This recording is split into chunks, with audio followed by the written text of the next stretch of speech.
Hello, I'm Crispy Wombat, and let me share with you an idea, seemingly Bethesda's idea, for Fallout 76, for how it'll work and feel, and why they're doing what they're doing, why all of this is going to work the way it's going to work. Just entertain it for a moment, and then we'll go over what we know and what we've seen. With any Fallout game, you open it up, click play, wait a moment for a loading screen, and then you're there. You have your character, you have all of your gear. If you built a settlement or a home, there it is. You're exactly where you were with the progress you had, all of the gear, everything. The problem some people have, though, is that none of this changes. It's not dynamic. Traders are where they always will be, raider camps are in the same place every time. While there's a breadth of content for you to explore, it can be exhausted. The experience playing doesn't necessarily change. And I'm not saying it should change massively every time, but some difference to the things you'll see, to the people you'll meet, to the conversations you'll have would be nice. And I think that's what Bethesda's going for here. As has been said, in Fallout 76, when you hit play, you'll load into the game, you won't see any servers, as Todd was quoted as saying. You'll load into the world, you'll be exactly where you were, your camp will be where it was, with some exceptions that I'll discuss later, and everything that you have had and that you've progressed towards will still be there. Your progress is saved. But there's a factor of dynamism to all of this, of change. Raiders and settlers and traders and people roaming the world will not always be the same. Every time it's going to be a little bit different. You'll actually be able to have conversations that vary with traders. You'll be able to haggle, you'll be able to actually have real conversation. You'll be able to be who you want to be, of course, within the limitations that Bethesda has set, but as far as they've said, those limitations are going to be huge. You'll actually be able to be who you want to be. There isn't a frustrating dialogue system, cough cough Fallout 4, to limit what you can say. You say whatever you want. You be whoever you want. Now I'm sure that all of this won't be perfect to start. It doesn't just work. But I'm sure that with time it'll improve. And it seems like there are a lot of systems in place to protect players and to protect the experience overall.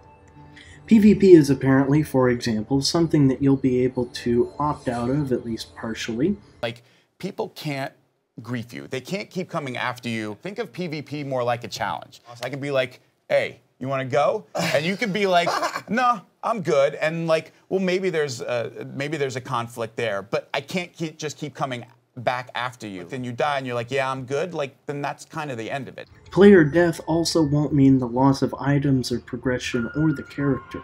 You're safe. Player homes and camps seem to be under a similar system of protection.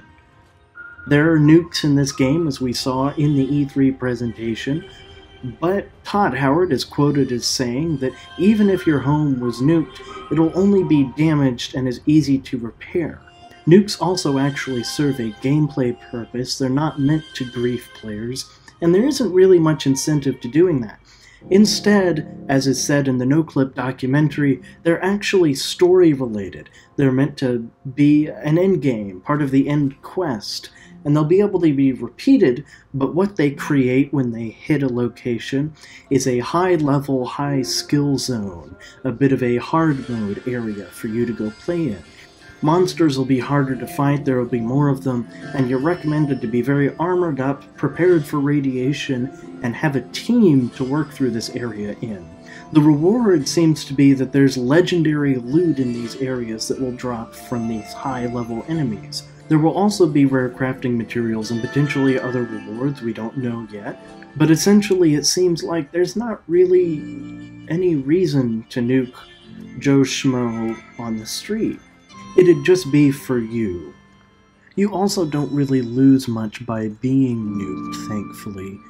It'll take supposedly a short amount of time to rebuild, and your personal gear isn't lost. That also being said, it being an end-game quest, it's supposed to be very hard and take a decent bit of time to even find the pieces of the code. There's supposed to be a lot of puzzles and a lot of work involved in finding it, according to the NoClip documentary. It sounds like there will be other cases that are sort of similar to this, where the game is built for there to be a purpose to the actions you're doing, be they good or bad, but give you reason to maybe try and think about what you're doing. To play a role, to role-play in this world and to build it. Now, as far as role-playing goes, there's going to be everything from voice chat to an emote wheel and even a photo mode. Personally, I assume there would be text chat at some point, but that isn't confirmed and isn't said anywhere. Players physically will have the same or similar, it seems, customization that Fallout 4 has. But as far as special and perks and all go, things have changed a little bit. Special itself is still the system we're used to, but perks are different. Each time you level up in Fallout 76, you get to pick a new perk card. There's a limited amount you can have active at one time, meaning that if you want to re-roll your character's perks, you simply swap out your perk cards. This is so that we don't get any walking jack-of-all-trades like you tend to become late game. You have to think about what you want your character to be. It's also been said that these cards are swappable, so you can change this as time goes on, and you can share your cards with other people in your squad, so each of you can sort of specialize in an area and work together to act as a good team. There also is going to be a system of mutations which will act a bit like the old traits systems from previous Fallouts that didn't make it into Fallout 4. They're going to be gameplay changing, and they will have positive and negative effects. They also will be curable, but it's been said that you can keep them as well. Overall, though, it seems like they're building a very interesting and deeper system for building your character to be what you want it to be. Speaking of building your character, VATS will be coming back in a streamlined form built for multiplayer. It'll run online and it'll run in real time, but supposedly it's been smoothed down and optimized for this multiplayer experience. Todd has said that it won't be unlike how we're used to. You can still build a character to use it, and you can still use it if you're not particularly good at Twitch shooting. There is now also going to be a survival system with disease. As this is a softcore survival game, this is all going to be easier on you than, say, Rust, where hunger and thirst can entirely ruin your game experience. One of the developers in the NoClip documentary said, I have to brush my teeth every day, or they'll rot and fall out of my head. I don't want to do that in a video game. I just don't care. They want the survival features to be accessible and still fun, while adding a bit of challenge to things. Someone found in one of the pieces of media that has been shared that water, for example, appears to affect your action points. So, like how radiation can affect your maximum health, thirst can affect your maximum action points. So it won't kill you, it might just slow you down and limit your access to VATS. This kind of makes sense. If you're thirsty or dehydrated, it's hard to focus on things, but it can take a little while before it's really any kind of true detriment to your health. Other than that, Fallout 3 and New Vegas's durability system is here, but it's been combined with Fallout 4's crafting system. We're going to be able to craft armor, mods, gear, weapons, and all of that from scratch. This means you won't be limited to buying things or finding them, you'll potentially be able to make them now. It was also said that some of this stuff will be able to be made of a particular high quality. There was a particular quote in the documentary about food being able to be cooked and made into higher sort of level or quality variants to other people in the game. So you're like, I make the best ribeye steak in the game, it'll overfill you and give you a health bonus, and here you go. Which I find really interesting, and it is a good incentive for engaging in these systems that they've created. Other systems that have changed or seen improvement include the building system. There are more options and more materials for you to pick up, and it seemed like a higher quality and polish to the buildings was possible based on things we saw in multiple pieces of gameplay in the trailers and in the documentary. Nicer brick walls, nicer wooden walls, nicer just about everything, really. You could build something that was honestly pretty homey looking. Or you could build a roughed up camp, or it looked like just about whatever you wanted. Todd has said that there is a size limitation to the camps and how far out you can build, but the point there might be that multiple players begin to build together. Another thing that you should probably know about camps is that on the off chance that you do spawn into the world and your camp is where someone else's is, then yours is simply packed up neatly into your camp, your settlement is turned into a blueprint, and everything is saved.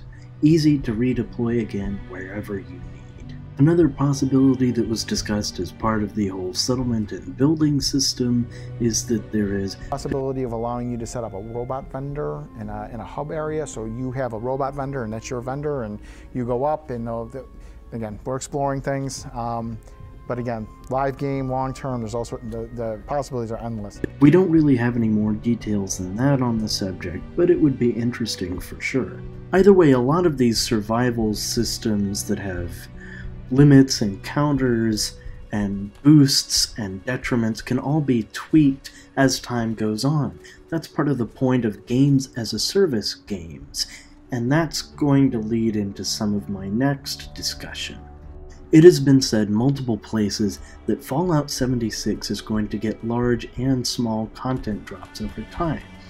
So, larger, more spaced out content like, say, a Nuka World or a Far Harbor, and then smaller stuff more regularly, of what specific kind we don't know, but it will be there. Things will constantly be added and updated and changed based on player reaction and such. The hope is that this game can continue to grow and evolve over time and become an even more in-depth experience. This does bring me to a bit of a dirty word in game content releases lately, and that's microtransactions. But it has been said that microtransactions will only exist as cosmetic items that can be obtained in-game. Cosmetic, of course, meaning that there's no gameplay advantage to them. And if we can earn them in-game, then all the better. But it's important to keep in mind that these microtransactions are intended to help support this game's lifespan, to support the content drops that are coming and all of that. So buying these microtransactions help keep the real content, the story, the quests, the big updates happening. That being said, you'll never have to buy them. You'll never have to put a single dollar into this game after the initial purchase. It's all up to you. Now, we have no mention of Creation Club or anything like that, but that does actually bring me to one thing that is returning, a player favorite of Fallout games that is coming back, and that's modding. Yes, Fallout 76 will have mods. They won't be there at launch, but it's been said that the reason for that is they're trying to make sure that the launch version of the game is as stable and smooth as possible. However, once that happens, I would imagine we would see it pretty soon after. Todd has said in multiple interviews that they are 100% committed to mods, and that Bethesda employees love modding the game, both downloading and seeing the mods that we make, and it sounds like they might do a bit of it on their own time too. Currently they're working out the finer details of how modding and the service for it will work, but it has been said that you will have a solo space to run your mods in. Now, it's not been said whether this space is shareable, whether you can have friends there, but I would assume as such. I also don't figure it's going to cost money to do, but details are sparse right now. We'll certainly learn more in the future, I think. More concrete info we have on some game engine and technology improvements is that Creation Engine has been significantly overhauled for this game. Previously, Creation Engine was built to focus on one player. So there was progress of the quest for the player. So they've had to go and rewrite very large portions of how quests and players are handled and organized. The developers that are handling this apparently are some very experienced and long-time developers, both at Bethesda Studios, at id, and some who worked on MMORPGs such as Ultima Online and Star Wars Galaxies. So they're real industry professionals who know multiplayer gaming, who have gotten their hands on the code and been rewriting it. Also on the job of helping prepare the creation engine for multiplayer were the people at id. There is apparently, according to the NoClip documentary, Quake netcode in here. So the fast, fluid, stable code that powers the shooting and player movement and all of that of Quake is being brought to the creation engine. So I think we're going to see no worries there. As far as player count, it's been confirmed to be 24 to 32 or 36 or so. Now, it's not clear whether their range of limits is a dynamic limit that will base on server load, or if they're still figuring it out, but obviously the intent is twofold. The first being to keep the game stable and running smoothly, and the second is for this to really feel more like a wasteland that is only just now being repopulated, which fits into the game's lore very nicely. Other things that fit very nicely include the changes to lighting, terrain, textures, and weather that have been announced. Weather is now dynamic, and fronts can be seen coming in the distance. Lighting has gotten a major overhaul as far as reflections and shadows and all of that go. It looks very nice, and there's a lot of examples in all of the footage we've seen in the documentaries and in the presentations. It's good looking. And the weather really serves a purpose too. Now you're going to be able to see if rad storms or rain or fog or whatever are coming, and be able to ready yourself appropriately. There's no more surprise, the air is green and full of things that will kill you. Also of note are changes to animations to suit the multiplayer environment better and likely feature more detail. Now, as far as the scope of this video, I think I've just about wrapped it up. There's quite a bit of information here.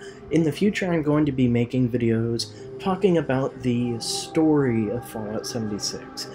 We know that it's supposed to be more of a found world story like we get a lot of in Fallout 4, and we also know that a bit like the Old World Blues DLC for Fallout New Vegas, there's going to be a lot more robot and terminal interaction for a lot of these stories. Those will be our quest givers. Either way, I think this next game is going to be really exciting, and I can't wait to see more of it. Thank you for watching this video, and if you liked it, or even if you think there are ways it could improve, please subscribe, let me know in the comments, leave a like or a dislike, give me feedback. I'd love to know how I'm doing, I'd love to know what people think, and over time I'd like to improve, of course. Thank you very much, and I'll see you in the next one.